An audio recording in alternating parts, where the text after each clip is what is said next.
Hello, Gary Hernandez here, and welcome to Cane Self-Defense with Master Gary Hernandez. Today I want to discuss something I don't hear a lot of people talking about when they're talking about cane self-defense. One of them is being able to use your cane as a DNA catcher. Now, a lot of self-defense companies that are making Kobatons or the keychains that look like a cat or a dog in the ears you strike with, they have grooves in them. Those grooves can collect blood, hair, any kind of tissue that you can actually turn into the authorities. Because if you got somebody that's that much of a violent individual out there, there's chances they've been arrested before, and besides fingerprints, their DNA might be on file.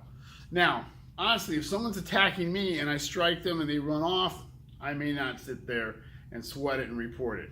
But if I come up on somebody and I find an individual trying to rape a woman or something like that, and she's pretty injured, or anything where someone's hurt that bad, an elderly person, I come in and I'm defending them and I'm striking this individual and it gets pretty bad and they end up taking off, but I've got blood or I've got some hair because I hit him in the head and maybe my shark's teeth or something cut into him, now I got some DNA.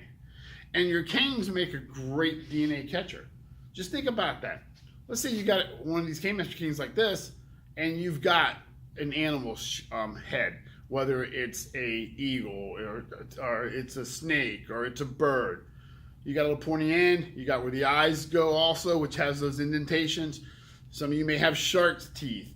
And if you don't have that, you still have your grips that have the grooves. So you could end up with blood or some hair in there because you smacked them on the head or something pretty solid, or some skins in there.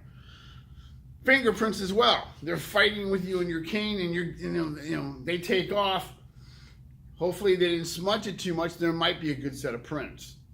So you don't want to take your cane and then fight's over and start wiping your cane down. You might have something you can use to catch this individual so they don't do this again.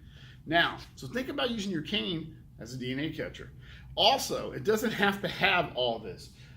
You can have, like I said, you can have different animals with the beaks and all that. That's great for busting somebody open. You're going to get blood all over that. Like I said, with the shark's teeth and all that. But what if I don't have the shark's teeth? I don't need it. I still got my grips. Blood's going to go into those grooves, right? Think about the swords, how they have the blood groove. I'm going to get blood in there. If I got a pretty good sized sharp point, I might get some hair or blood in there. If I got something where I can knock them upside the head, blood or hair or tissue, I've got that. Even if I don't have a bunch of those extra items and I got a standard cane and I got just grooves on there, you're still hitting them with a piece of wood. You end up with blood on there. You might end up with, again, hair or tissue on there. So you've got something that you can use to give the authorities and hopefully have a good amount of DNA. I'm not saying that they're going to use it. I'm not saying that that person's DNA might be in the database, may not, but there's a strong possibility, especially if they're that violent, maybe, especially if it's a rape, something like that. They're pretty much they're going to have them swabbed. So think about that when you're out there. Your cane is now something you can use to collect DNA. Again, just don't wipe it down, especially if you're defending against a violent assault.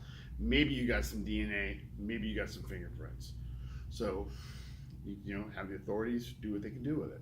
So hopefully that helps. Something to think about. Gary Hernandez, and thank you, and we will see you guys very soon.